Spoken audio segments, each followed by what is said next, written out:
Welcome to the video classes. Dear students, today we will start with the second chapter of Political Science, Federalism. So kindly watch the video series. You can pause in between and note down the important information in your copies. Let us continue our study. What has made India a federal country? Question may come. What has made India a federal country? You can see there are 6 points mentioned. They all are very important. Let us understand one by one. Number 1. Constitution has declared India as a union of states. See, in USA Constitution it is declared United States of America, USA. In our Constitution, India is declared as Union of States. Okay. So what make India a federal country? Number 1, well, Constitution defines it. Number 2, three-tier federalism we are practicing. Remember, if question comes, how many tiers of government India is practicing, then you can say 3-tier. Number 1, state, union, then state, and then local government, which is also called panchayat. Threefold distribution of legislative powers under union list, state list, and concurrent list. Now, this is important because in exam you may be asked to define what do you mean by union list or state list or concurrent list. Remember, these lists are mentioned in our Constitution. And in these lists, legislative powers are defined very clearly. Okay? All states in the Indian Union do not have identical powers. Example, union territories. You know there are different states in India, but there are also union territories. Now what are union territories? These are those regional area which are not under the direct control of any state government. You know, like Chandigarh, Haryana claims it is its, Punjab says it is its. So government said, okay, the central government came and said, we will take care of this region. And this is how Chandigarh became the union territory. So union territories are those regional places, those regional areas which are under the control of union government, central government. Okay. Changes in power sharing has to be passed by 2/3 majority in the parliament. This is important point. Sometime 1 mark question may come from this. So you have to learn changes in power sharing has to be passed by 2/3 majority in the parliament.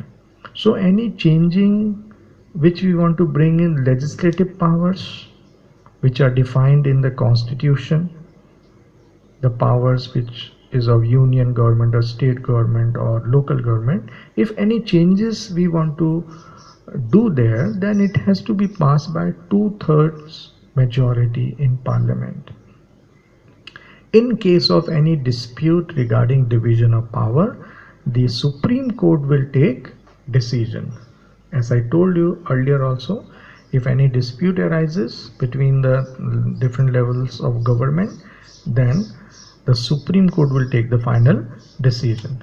Now, these are the lists, the union list, the state list, and the concurrent list. List, remember, they define the power and jurisdiction of different levels of government. Say for example, union list. It has subjects of national importance. Okay, it has subjects of national importance. You can see the example at the bottom: defense, banking, currency, foreign affairs, and communication. All the powers and rules and regulation of these things will be made by union government alone. What about state list? It has subjects of local and state importance. Example, you can see at the bottom, like police, trade, commerce, agriculture, and irrigation. Even education is also there. So, who has right to make the laws? State government alone can make laws. Okay, so state list. And what about concurrent list? Concurrent list has subjects of common interest both to center and state. Okay, common interest, remember, means where union as well as state government will do something for its development. Both the center and state can frame laws. So both have right. Examples like education, forest, trade union, marriage, adoption, and succession.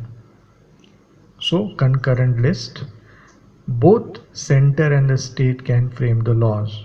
But if there is any dispute over the center and the state laws in this case, then definitely the center will prevail over the state.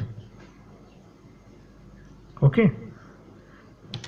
And apart from these three lists, there is another list called residuary power. Residuary means bachawa, chhoot gaya jo. You know, the subjects which were left out in union list, state list, concurrent list, they were later made into a new list called residuary powers or residuary lists. These are the subjects which do not fall under the three lists. So union government alone has the power to make laws. Example, computer and internet.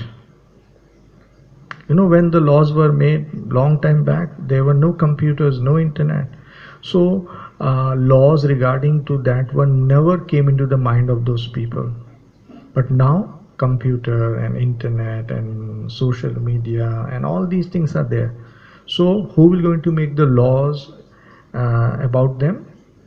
The central government or the union government will going to make the laws for these subjects. Okay. Now, how does India practice power sharing? Question comes. How we practice power sharing? Number one, by creating linguistic states, which has made administration easier.